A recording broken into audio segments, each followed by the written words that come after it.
வணக்கம். என் பெயர் ஜெகதாம்பாள். தகுதி எண் 822. நாம் காணவிருப்பது ராமர் இருக்கும் இடமே அயோத்தி. ராமர் பட்டாபிஷேகம் காண கிளம்பி கொண்டிருந்தார். அப்பொழுது தசரதன் அழைக்கிறார் என்று அழைப்பு வந்தது. உடனே தசரதரை பார்க்க சென்றார். அங்கு தசரதர் தளர்வுடன் மனக்கலக்கத்துடன் இருந்தார். அவரிடம் ஏன் இப்படி இருக்கிறீர்கள் அப்படின்னு கேட்குறார் ராமர். அப்போ கைகேயி 2 வரம் கேட்டார், அதனால் நான் கலக்கமாக இருக்கிறேன் அப்படிங்கிறார். என்ன வரம் கேட்டாங்க அப்படின்னு கேட்குறார். அப்பொழுது பரதன் நாட்டை ஆளணும், ராமர் 14 வருடம் வனவாசம் போகணும், அதுதான் என்னுடைய ஆசை அப்படின்னு சொல்கிறாங்க. அப்போ அதை கேட்டு தான் நான் மன வருத்தத்துடன் இருக்கேன் அப்படின்னு சொல்கிறாரு. அப்போ இவர் என்ன சொல்கிறாரு, நீங்கள் சொல்கிறது ஏதோ அதுபடி நான் கேட்டுக்கிறேன், நான் கானகம் செல்கிறேன், நீங்கள் வருத்தப்பட வேண்டாம் அப்படின்னு சொல்லிட்டு மக்களிடம் இன்று பட்டாபிஷேகம் நடக்காது, எல்லோரும் எங்கள் தந்தை என்னை கானகம் செல்ல சொல்லியிருக்கார், அதனால் நான் கானகம் போகிறேன், நீங்கள் யாரும் நினைக்க வேண்டாம், என்னன்னு அப்பாவை தான் கேட்டுக்கணும்னு சொல்லிட்டு வர்றார். லட்சுமணனிடம் சொல்கிறார், அப்பா என்னை கானகம் செல்ல சொன்னால் நான் கானகம் செல்கிறேன் அப்படின்னு சொல்கிறார். நீருள எனின் உளமீனும் நிலமும் என்றான் லட்சுமணன்.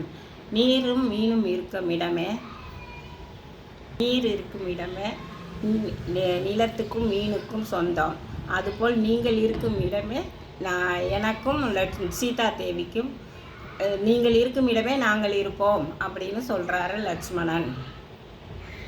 சரி வா லட்சுமணா அப்படின்னு சொல்லிட்டு சீதையிடம் போய் நான் கானகம் செல்ல போகிறேன் அப்படின்னு சொல்கிறாரு.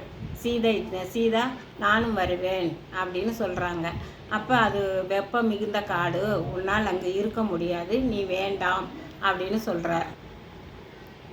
நின் பிரிவினும் சுடுமோ பெருங்காடு என்றாள் சீதா.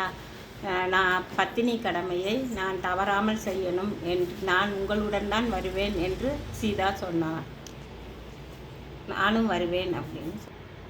சரி வா சீதா என்று சொன்னார் ராமர். மூவரும் கானகம் புறப்படும் பொழுது சுமித்திரை வந்தார். லட்சுமணனிடம் தம்பியாக நீ போகாதே, தொண்டனாக போ, அவர்கள்தான் உனக்கு தாயும் தகப்பனும் என்று நினைத்து கொள்ளு, அவங்க நாட்டுக்கு வந்தால் நீனும் வா, அங்கே மடிந்தார்கள் என்றால் நீனும் மடிந்து விடு அப்படின்னு சொல்லி ராமர் மேலே இருக்க தாய் பாசத்தை வெளிக்காட்டுகிறார். மூவரும் கானகம் போய்கொண்டிருக்கையில் பரதன் வருகிறார். பரதன் அண்ணா ராம் என்று அழைத்து கொண்டு வருகிறார்.